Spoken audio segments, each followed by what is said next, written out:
That looks really good. This looks better than the first one. Okay. Hello, Plenty family. Thank you for joining us this evening. I usually go live on TikTok, but I'm trying to see if I can go live on TikTok and YouTube just so I can go across all platforms because I want to spread the news, as I would say.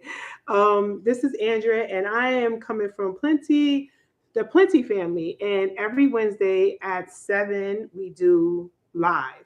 And we usually go live on TikTok, and we talk about issues related to parking, to tickets, anything that we feel like we can help our family with dealing with any issues with vehicles, right? And keeping us out of trouble because we are more about preventive, not correctiveness, but preventive.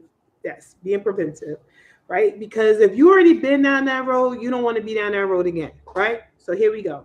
Amen. So today we're going to be talking about New York City lapse. How have your vehicle has ever have you ever went through a lapse with your with your insurance? I know some people have, and think about how that can impact you. I know I've not been in that situation in a very, very long time, but I know people who have been in that situation. So, um, just stop and just listen, right? Just listen to us. Today we're going to be, if you're looking at, $8 to $12 per day in fines, your license suspended, um, your car towed and impounded, that could cost you $185 a day to $25 every single day. $885 for your car to get if it's towed, and then it could cost you about $25 every single day. So, um, there's 7 sneaky ways or ways that your car can actually. Okay, all right, okay, sorry. This is what live looks like. 7 ways that your car can actually go into a lapse. Your insurance can go into a lapse. So, let's start. Let's get it going, right? So, how does this even happen? Most people think that if I pay my bill, right? So the first one could be, non-payment, right? You pay your bill, and how do you find yourself in a situation that your insurance can actually lapse? And then sometimes it could be like if you miss one premium, it could be $100, $200. I don't know. $47 is not New York. $400 is like New York or higher, right? And you went past that cancellation notification because even though they say they cancel, they still give you time for you to actually pay it. So before they send it to the Department of Motor Vehicles, right? So, um, so what happens is if your insurance is canceled, you electronically to sorry, if your insurance is canceled, then it's sent to the DMV within 24 hours, and they are notified about the cancellation of your vehicle of your insurance, right? So, and even if it's only one day, you can actually get fined for one day for not having insurance. Isn't that crazy? But it's the truth. So let's not find ourselves in that situation. So the other one could be a policy gap. So your old policy ends at 11:59, right? PM, but the new one starts at 12:01 a.m. Or maybe it ends on March 31st, and then your next one begins on April 2nd, right? That's a lapse. Um, and I don't know about, I know there's, Uber drivers, Lyft drivers. Y'all have to be careful too because y'all can actually, your Uber account can actually get shut down, right? Or your Lyft. I mean, I'm thinking so, maybe not, but you got to be careful with that. So a policy gap that can cause another lapse in your insurance. So if you are renewing, if you're actually transferring over or you going to a different insurance company, you want to make sure there's no lapse in between you going from one insurance company to the next insurance company. Because if there is a lapse, then what happens is you will get fined for the time there was a lapse in your insurance, right? So the next one is new car, no insurance is filed. So maybe you purchase a car from a friend or a family or someone who put an ad. I don't know who puts ads in newspapers, but right now, if you're not actually you're not purchasing a vehicle, most of the time when you purchase a vehicle, they ask you, do you have insurance? You have to usually set it up before you actually drive the car off the lot, right? Um, and then what happens is, um, if you don't have the insurance, you have to make sure you get insurance within 30 days, right? DMV gives you 30 days to show to actually get insurance. And if you don't have proof of that, then that's considered a lapse, right? So you buy a car, you register it, but you forget to tell your insurer that you have the new car. That's a lapse. You don't want that, right?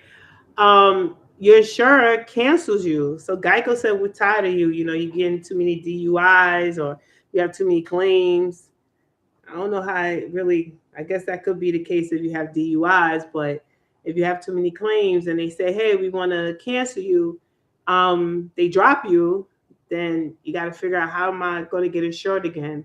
And if have the vehicle, um, you have the vehicle and and they canceled you, but you never actually renewed or got a new insurance, and that's a lapse, right? Or you surrender your place but forget to cancel insurance. So you give your place to the Department of Motor Vehicle, but your policy keeps running and expires. DMV sees no policy, there's a lapse. Huh? How is that possible? Crazy. So you move to New York City from out of state. Welcome if you are in New York City. Welcome to New York, the best city in the whole wide world. Um, but you never turn it over, right? You have 90 days to switch over your insurance to New York. You don't do it, there's a lapse. You gotta be careful with these things. You don't want to catch yourself in these situations. Um, there's a name mismatch. You get married or you forgot to put your middle initial there. Your registration says Robert J. Johnson, but then your insurance says Robert Johnson. And you can't do, and DMV rejects the proof that you provided. That could be a technical lapse. And I actually know somebody who went through that. So you don't want to find yourself in a situation like that. Nah, it's not worth it. um, so, and that's like the most minor reason to actually, like, to me is like, just because of a name.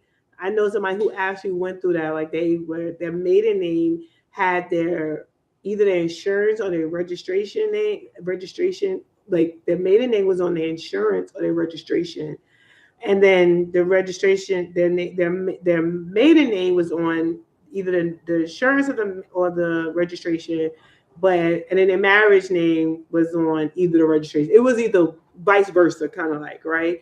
And what happened was, when they reported it to the insurance, and they reported to DMV, got rejected, because they said that the names doesn't match, and they actually like had to go down to the Department of Motor Vehicles. They have to call Albany. I don't know. I think Albany actually got better. Like, actually call it DMV.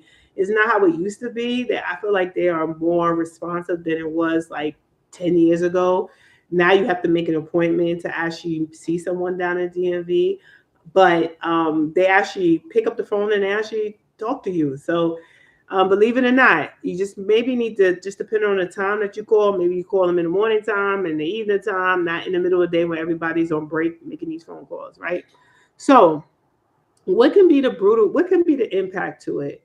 What's the real impact? Now, um, the biggest impact I think that could be for it is the civil penalties, right? So if there's a lapse from 1 to 90 days, only you can actually get fined. You can actually get fined. So, like, for example, if it's 1 to 30 days, it's $8 a day. So, like, if you had a lapse from 1 to 30 days, before you got insured.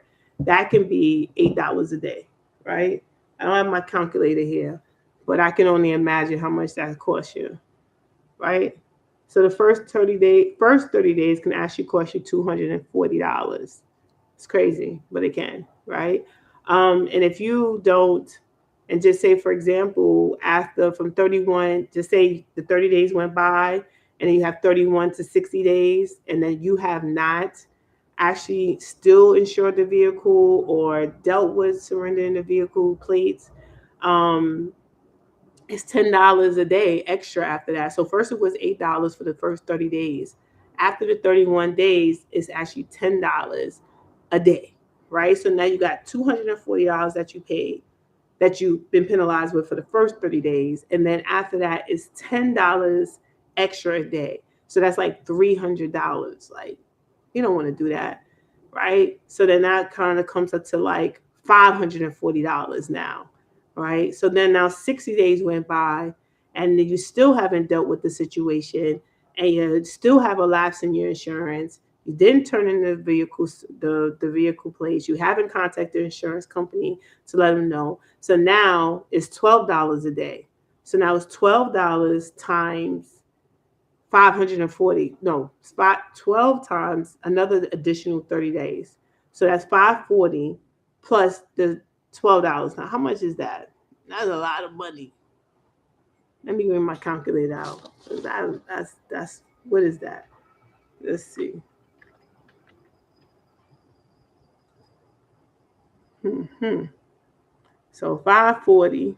No, let's say 12 times 30.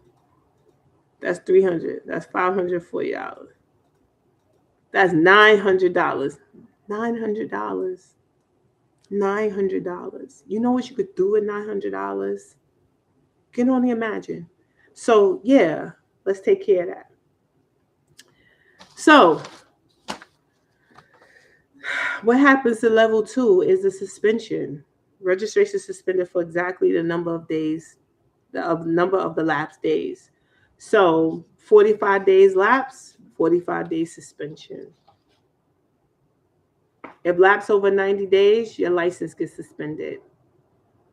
Then you have to pay a $50 reinstatement fee. We don't do that.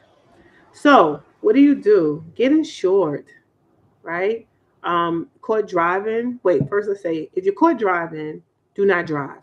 I'm begging you, do not drive. Don't do it. Because you can get fined for driving without being insured, because they can look it up. Your car can get impounded. We don't want that. It can cost you a lot of money, $750 or more, to get your license restored. So you can wind up spending like $1,800 totally. Like, and then a car on top of it, your car, you paying the penalties. So that's $900. Plus, you gotta get your car, your license plate, your license reinstated. Yeah, we don't want to do that. And then also, top of it, if your registration is suspended and your car is on the street and alternate side parking is coming and they see that it's they're gonna give you a ticket. Plus, you're gonna probably get towed. And if you go through easy pass lanes, even if you pay the toll, you're gonna get $50 violation per crossing. And don't be an Uber or Lyft driver. Deactivate it instantly. No income. None. We don't want that, right? Bad enough is already struggling when everybody's driving Uber or Lyft. So how do you fix it? First thing you do is um, go to DMV, man, and try to figure out how do you take care of it, right? So this is what we're gonna do. I'm gonna just put it in here so you can go and you can check it out yourself and see what it is, what it looks like. I have it here. I put it here because I wanted to make sure I saved it so you can have it. You go there, um, and just check it out, right? And see. Um, we're not going to like cry over spilled milk. We're just going to try to fix the issue, right? So what do? Go here, check out to see exactly what's going on. Try to see, go on in, check and see if you have any penalties, see if you can pay these penalties down, right? Do not wait. Like, get insured as quickly as you can. If you can't get insured, then you might need to park that vehicle for a little while. Park the vehicle because you don't want to be out in the street and they see your vehicle and they could tow your vehicle and and you still get tickets and you don't want to do that and don't drive it. Remember, don't drive it. Um, and yeah, so if you need a policy, like first of all, go ahead and get insured. Um, and then you can get it electronically filing. You can go to any of those Geico, Progressive, or anything like that, and start your policy as soon as possible. And then you have to go fill out one of these forms, the FS20 form. They get it in like 1 to 3 hours. So do not drive. Do not drive until you take care of that. Then find your DMV letter, right? Look for the order of suspension. There's like a 10-digit control number on there plus the plate number. No letter, then go to DMV to insurance information, download the PDF, right? And get that in order. And then once you find out what the DMV, the order of suspension is, get that information, then pay the civil penalties. If it's under 90 days, you're good, right? That's what you need to do. If it's over 90 days, you might have to surrender your plates, right? Mail your plates in to DMV. We don't want to do that, but you might have to. So you can either pay, so you pay with your card, you get the instant, this stops the suspension clock, right? It's not suspended anymore. And like I said, if it's 90 days or you can't pay it, you might want to go ahead and surrender your plates. You have to complete a FS6 receipt, proof you surrender, and that stops the daily fines. But you won't be able to drive your vehicle. Um, but like I said, if you want, and then next thing you could do, that's if you surrender it, but you still want to reinstate your license. So if your license has been suspended, your driver's license, you want to get that reinstated. It's going to cost you $50, and you're going to have to fill out a FS20 insurance proof plus your payment insurance, FS20 form plus the payment. Can't forget that. They won't let you do it without it. And verify, and then after that, and then once you verify that you're clear, you could be, you clear yourself before you drive. So, and let's just prevent this from happening again, right? Like auto pay your insurance, um, calendar alert 10 days before renewal. If you know you got to renew your insurance, like they usually send out notifications letting you know that, right? DMV alerts, sign up for email, SMS. They do send you emails about when your registration is about to expire. I don't know about like if your insurance is lapsing, but maybe you should. So again, so if you sold your car, right? You can make sure you send in a notification. There's a form that you have to complete for motor vehicle to let them know that you sold your vehicle. So mail it in plus your plates. If your car has been stolen, make sure you file a police report and you submit the MV78B to DMV. And out of state policy, 90 days max, get New York City policy now.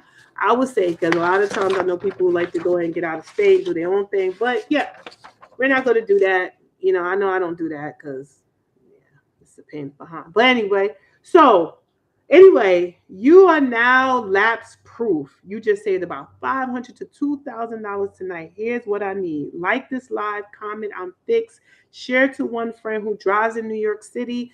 Follow. Next live is how to fight a $115 parking ticket. We already did that, so we're not going to do that. And it's Wednesdays at 7 p.m. So give us a shout out. You win $5. You never know. Anyway, thank you, everyone. Peace out. Drive safe in New York City. Take care.